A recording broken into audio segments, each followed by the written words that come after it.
Selamat pagi Bapak Ibu yang dikasihi Tuhan. Shalom, damai sejahtera dalam nama Tuhan Yesus menyertai Bapak Ibu dan saudaraku semuanya di pagi hari ini. Tema renungan kita pagi hari ini adalah mengubah kegagalan menjadi keberhasilan. Yang terambil dari Injil Matius pasal 15 ayat 21 sampai 28 saudaraku. Bapak Ibu yang dikasihi Tuhan, tidak setiap kali kita sakit kita berobat langsung sembuh saudara. Tidak setiap pekerjaan, setiap usaha, setiap bisnis yang kita kerjakan langsung berhasil, langsung sukses.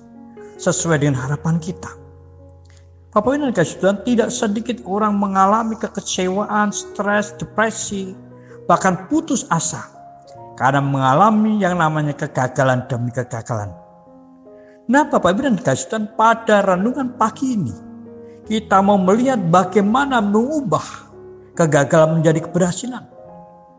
Yang pertama, miliki keyakinan, miliki iman yang teguh. Ayat 21 sampai 22 saudaraku. Kita tahu bahwa orang Kanaan adalah penyembah Baal, penyembah dewa. Seorang ibu yang anak gadisnya kerasukan setan ini saudaraku adalah orang Kanaan. Dan mungkinkah ibu ini tidak mencari kesembuhan kepada dewa-dewanya? Kepada para Baalnya? Kepada para dukunnya? Jelas. Ibu ini sudah kesana kemari mencari kesembuhan bagi anaknya. Tetapi gagal dan gagal hasilnya. Nah Bapak Ibu dan dikasihi Tuhan, dan ketika Tuhan Yesus berada di daerah tersebut, maka ibu ini dengan yakin, dengan percaya bahwa Yesus sanggup menyembuhkan putrinya. Kasihilah aku ya Tuhan anak Daud, karena anakku perempuan kerasukan setan dan sangat menderita. Sekarang ini si ibu sungguh-sungguh menyandarkan harapannya, menyandarkan imannya, menyandarkan keyakinannya hanya kepada Yesus saudara. Hal itu diakui oleh Tuhan Yesus sendiri. Hai ibu, besar imanmu, maka jadilah kepadamu seperti yang kau kehendaki. Oh haleluya, luar biasa saudara. Ketika Yosua hendak memimpin umat Allah masuk ke tanah Kanaan, Tuhan mengingatkan kepada Yosua untuk memiliki keteguhan hati, untuk memiliki keyakinan yang bulat, sehingga langkahnya menjadi ringan dan berhasil. Sekalipun pekerjaan itu ringan saudaraku yang kasih, tetapi ketika tanpa iman, tanpa keyakinan, kita tidak akan berhasil dengan baik. Sebaliknya, sekalipun pekerjaan, sekalipun persoalan yang kita hadapi besar, berat, rumit, sulit, tetapi ketika kita kerjakan dengan iman percaya penuh, maka semua akan mampu kita kerjakan dengan baik. Nah Bapak Ibu dan Tuhan, jika kita mau mengubah kegagalan kita, miliki keyakinan yang teguh di dalam Tuhan kita. Itu yang pertama. Yang kedua saudaraku yang dikasihi Tuhan, miliki kegigihan. Ayat 23 sampai 25. Suruhlah ia pergi. Ia mengikuti kita dengan berteriak-teriak. Bapak Ibu yang dikasihi Tuhan, mengapa perempuan ini mengikuti terus dengan berteriak-teriak? Karena Yesus tidak mau menanggapi. Karena Yesus acuh tak acuh, bahkan menolaknya saudara. Sangat menarik di sini. Si ibu ini tetap ngeyel saudara. Si ibu ini tidak peduli diacuhkan, tidak peduli dicuekin, bahkan tidak peduli ditolak oleh Tuhan Yesus. Ia terus merangsek, mendekat, terus berteriak minta pertolongan, minta belas kasihan kepada Yesus. Banyak orang gagal saudaraku. Bukan karena ia tidak mampu. Bukan karena tidak ada modal. bukan karena tidak ada kesempatan, tetapi gagal karena tidak memiliki kegigihan dalam berusaha, kegigihan dalam berjuang.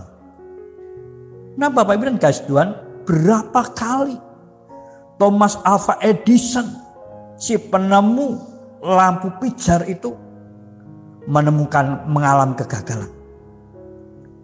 Banyak orang bilang 999 kali kegagalan sebelum ia berhasil. Dan apa kata Thomas Edison? Saya tidak gagal. Saya hanya menemukan 10.000 cara yang tidak berhasil. Bapak Ibu dan kasih Tuhan, luar biasa bukan? Kegagalan demi kegagalan dianggapnya itu cara yang belum berhasil saja. Berapa kali PPA Anugerah Kudus yang hanya membuat keripik buah salak yang sangat sederhana itu mengalami kegagalan. Berkali-kali saudara, mereka gagal. Ada yang gosong lah, ada yang belum matang lah, ada yang alotnya seperti karet ban lah. Tetapi karena kegigihan mereka, akhirnya mereka berhasil juga membuat keripik dari buah salak.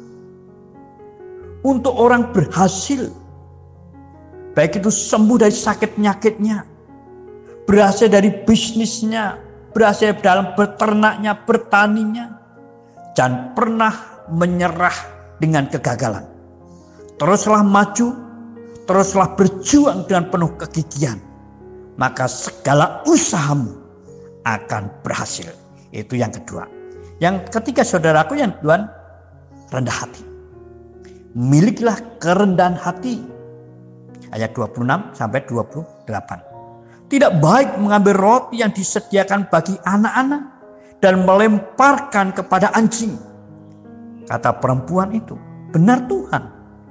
Namun anjing itu makan remah-remah yang jatuh dari meja tuannya. Nah, Bapak Ibu dan kasih Tuhan, jika pernyataan Tuhan Yesus itu disampaikan kepada saudara, apakah saudara tidak tersinggung?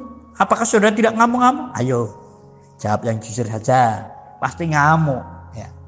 Tapi Bapak Ibu dan kasih Tuhan, perempuan ini sekalipun dihinakan sedemikian rupa, tetapi ia tidak sakit hati, ia tidak marah, tetapi ia justru mengakui bahwa sebagai orang Kanaan penyembah Baal memang hina di mata Allah. Perempuan ini justru makin merendah di hadapan Tuhan. Benar Tuhan. Namun anjing itu makan remah-remah yang jatuh dari meja tuannya. Banyak orang gagal oleh karena mempertahankan egonya, mempertahankan gengsinya. Ketika kita menanggalkan ego kita, gengsi kita, kegagalan demi kegagalan yang kita hadapi tentu akan dapat kita atasi. Ada banyak teman, ada banyak sahabat, ada banyak saudara yang kompeten, yang berhasil, yang bisa kita mintai tolong. Selama kita tidak sombong, selama kita tidak egois, selama kita tidak mempertahankan gengsi kita, pasti banyak orang yang mau menolong kita. Seperti si perempuan di atas. Mau dikatain apa? Oke, monggo silahkan. Atas sikapnya yang rendah hati tersebut, Yesus tolong. Yesus sembuhkan anak gadisnya saudaraku. 3 hal saudara akan mampu mengubah kegagalan demi kegagalan saudara dan menjadi keberhasilan. Yaitu 3K. Miliki keyakinan, miliki kegigihan, miliki kerendahan hati. Tuhan memberkati. Selamat pagi, selamat beraktivitas.